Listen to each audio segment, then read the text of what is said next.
Hello and welcome to Exotic Gardening UK, Yorkshire Kris Weekly, and in this week's episode we'll be looking at how to pot up a palm tree, what mix to use and when to do it.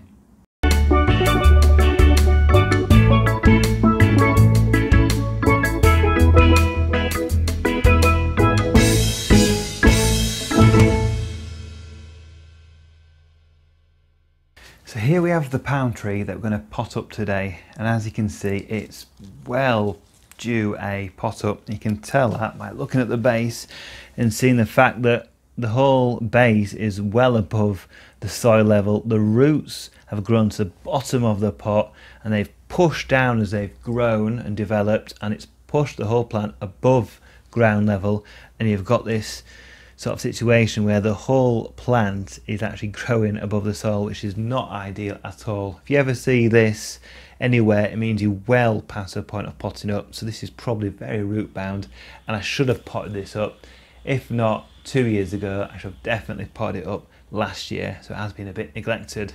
And you sometimes see this when palms are planted in the ground in sort of big containers, or where there's been rocks underneath, and you can see them pushing themselves up out of the ground basically, and ideally they need to be moved or earth mounded around them. But back to this palm tree. This is a Parajabea sunker, and Parajabeas are often known as the hardy coconuts because look a bit coconut-esque with these long feather leaves and also their trunks as well, and these get to be absolutely enormous palms. Here in the UK they're very borderline hardy. This isn't hardy in my location, so this will be kept in a pot, hence why it's going to be potted up into a much bigger container now, and I'm going to show you what potting mix I'm going to use. And like I said, this is well past its best in terms of just being potted up quite a while ago, but it's one of those things you don't always get around to all the jobs you mean to do. But it's salvageable. The leaves are still very green and healthy, so it's not run out of food. I've been feeding this well, but the roots obviously quite constricted in there. And the pot we're going to use is this garish number, so this bright fuchsia pink pot. As you can notice, it's flared out. You don't want a pot where it curves in at the top, because you'll never be able to get the plant out once it's filled it with roots. So you always want something that flares out if you mean to pot it on in the future.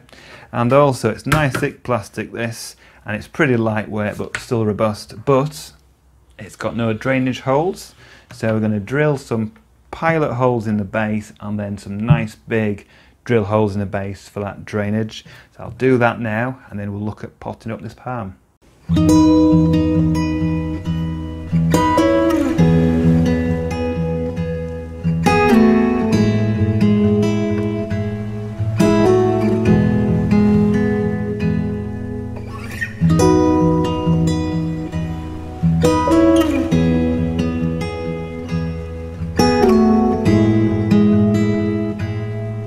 Here we have two nice big drainage holes in the bottom, and we've got lots of smaller ones as well.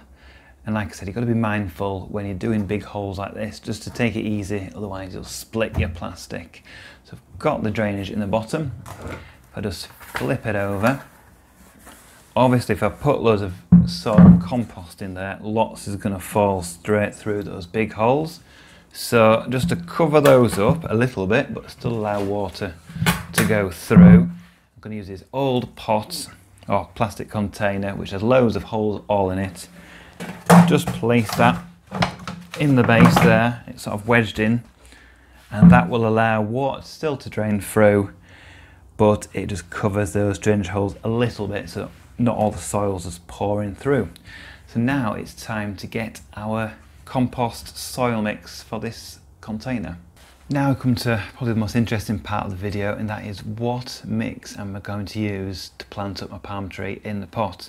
And from now on I'm moving away from using peat in my potting mixtures. So in replacing this we have a peat-free compost.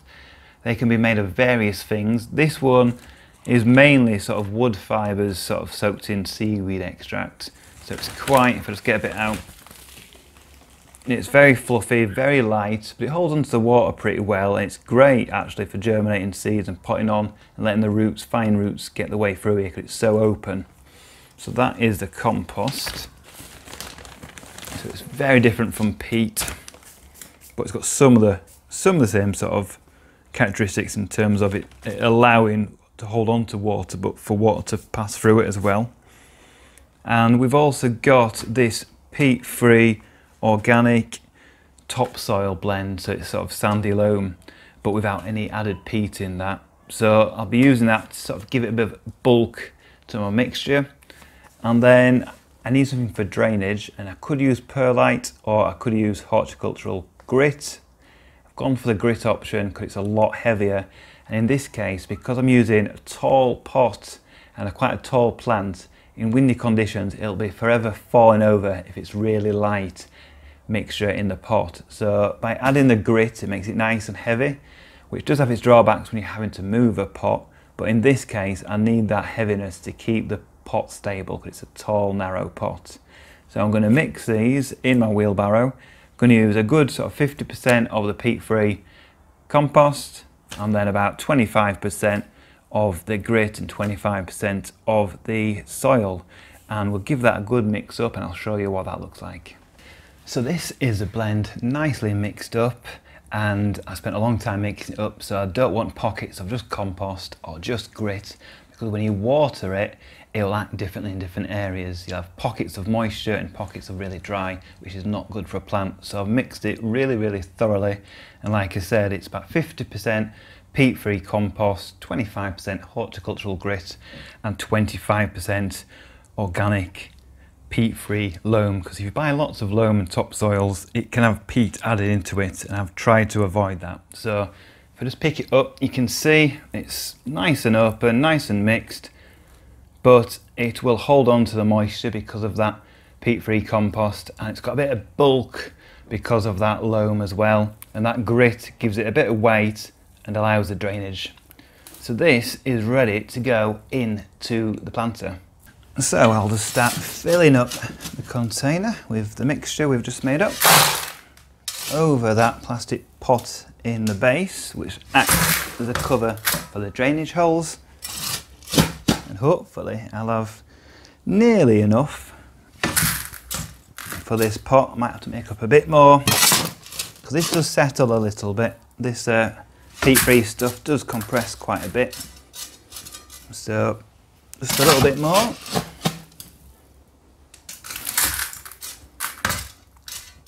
And it's pretty dry this as well, so when I wet it, obviously it'll drain down, sink a little bit, and I might have to top up. But we'll just test the level now with the palm in its pot.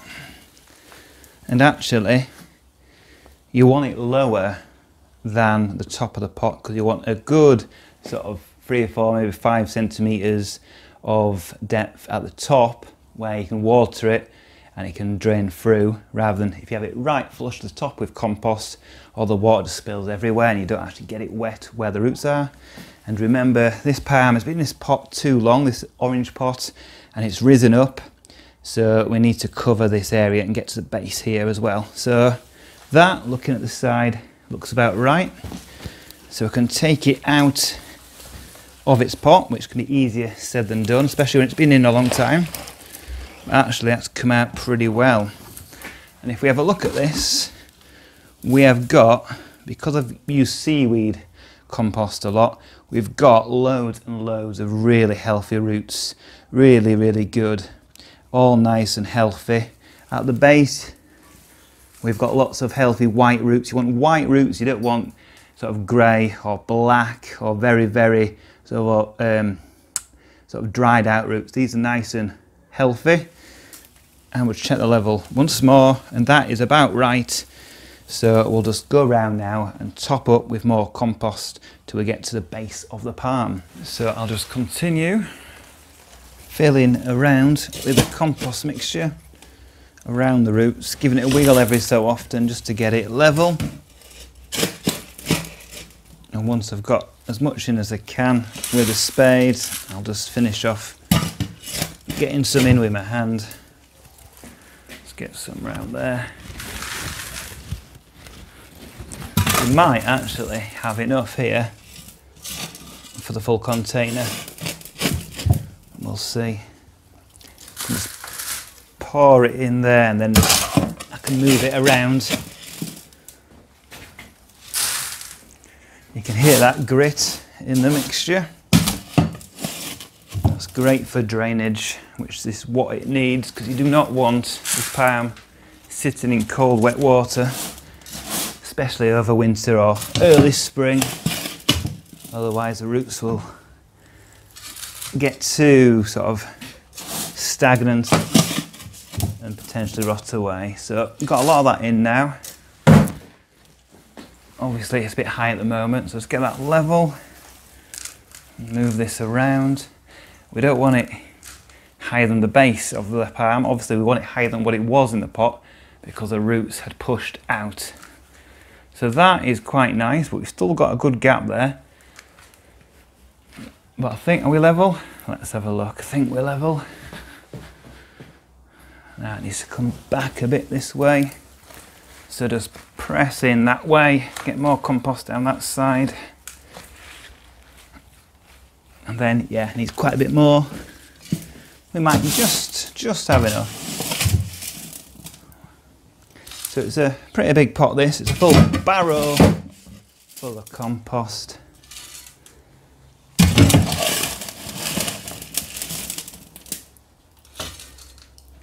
Maybe a bit more.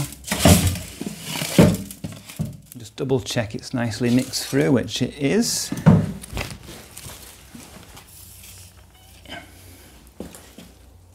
So there we go. Press that down a bit.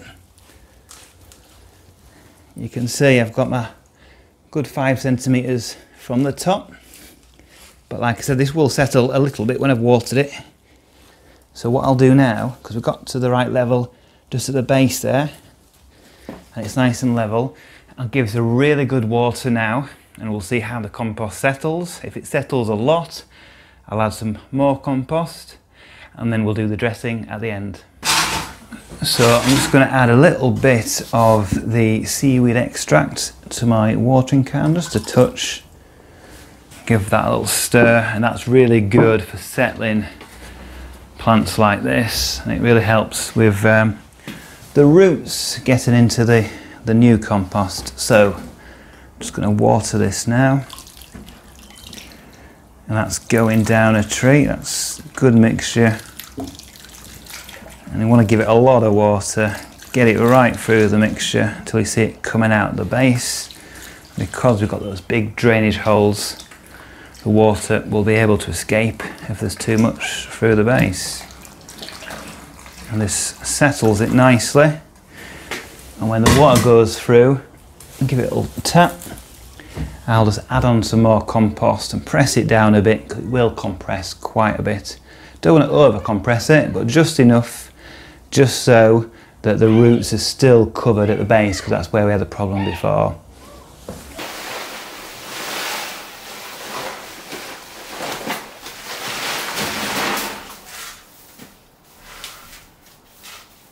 And all I've got to do now is get the plant label, place it in,